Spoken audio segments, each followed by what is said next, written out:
Halo anak-anak Bapak yang berada di rumah. Gimana kabar kamu hari ini? Ya, cukup luar biasa sekali. Baik anak-anak Bapak seluruhnya, semoga pada hari ini kita semua beserta keluarga dalam keadaan sehat. Amin. Anak-anak Bapak pada hari ini, Bapak masuk dalam kegiatan pembelajaran jarak jauh di mata pelajaran sejarah. Nah, namun ada baiknya kepada anak-anak Bapak seluruhnya, sebelum kita memulai kegiatan kita pada hari ini, marilah kita berdoa menurut agama dan kepercayaannya masing-masing.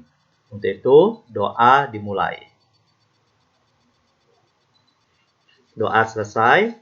Terima kasih kepada anak-anak Bapak yang tetap setia menemani Bapak dalam kegiatan pembelajaran sejarah pada hari ini.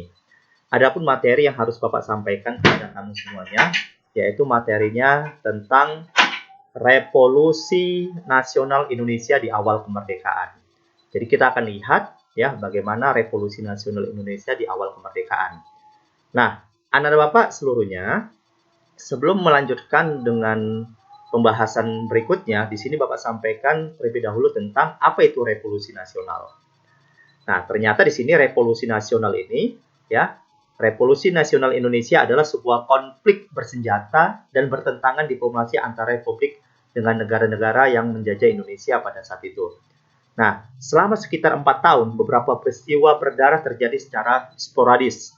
Selain itu terdapat pertikaian politik serta 2 intervensi internasional. Dalam peristiwa ini, pasukan Belanda hanya mampu menguasai kota-kota besar di Pulau Jawa. Namun gagal mengambil alih kendali ya. Karena apa? Karena perjuangan bangsa Indonesia saat itu sangat gigih ya, sangat berani. Oke, next berikutnya. Nah, Revolusi Nasional Indonesia itu diawali dengan Perang Kemerdekaan.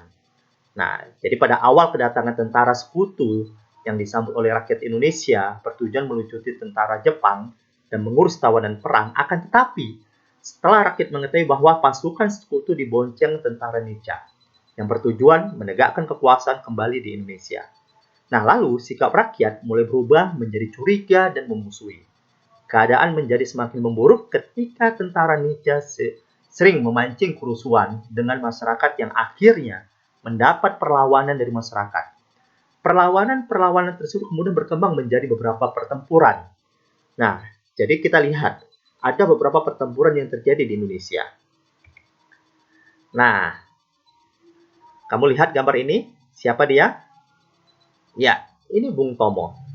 Nah, Bung Tomo ini merupakan suatu pimpinan perang pada saat pertempuran di Surabaya.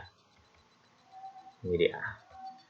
Nah, pada tanggal 10 November 1945 terjadi pertempuran antara rakyat Surabaya melawan pasukan sekutu. Dengan segala keterbatasan, rakyat Surabaya gagah berani melawan pasukan sekutu. Besarnya semangat juang Arek Surabaya tidak bisa dilepaskan dari peran Bung Tomo. Nah, jadi pertempuran Surabaya ini dipimpin oleh Bung Tomo. Oke, next berikutnya.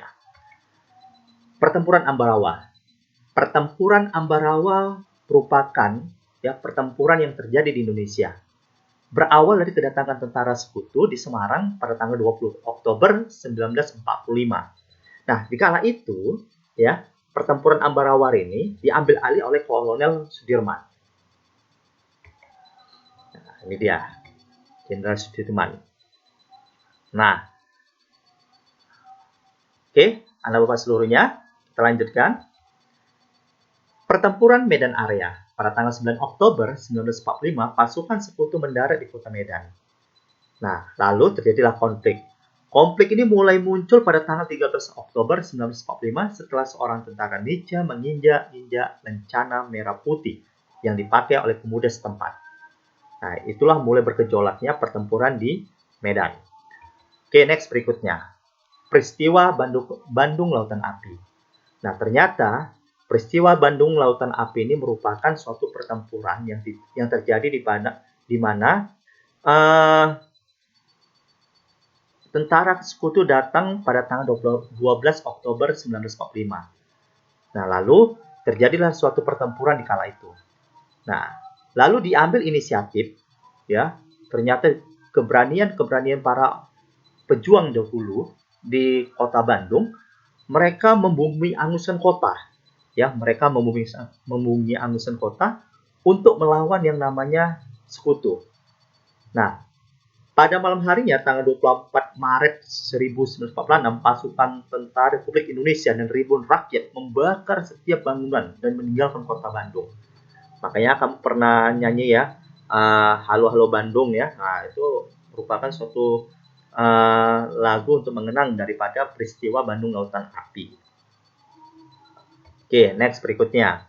Nah, Revolusi Nasional Indonesia, selain pertempuran-pertempuran di daerah-daerah yang terjadi di Indonesia, terjadi suatu agresi militer pertama Belanda.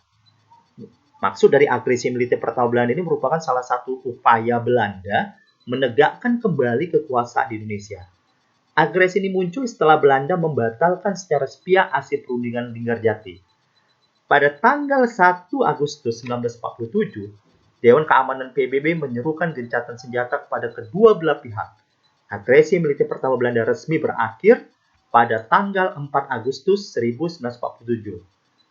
Oke, next berikutnya. Selain agresi militer pertama, juga terjadi agresi militer kedua Belanda. Nah, kegagalan menghancurkan kekuatan TNI mendorong Belanda kembali melancarkan agresi militer kedua. Agresi militer kedua Belanda terjadi pada tanggal 19 Desember 1948 dengan tujuan menghancurkan TNI serta merebut daerah di Pulau Jawa dan Sumatera yang belum diduduki Belanda. Baik, anak-anak Bapak sekalian, itulah materi kita pada hari ini. Semoga materi yang Bapak sampaikan bermanfaat bagi kita semua. Bapak ucapkan terima kasih. Sampai jumpa pada pertemuan berikutnya.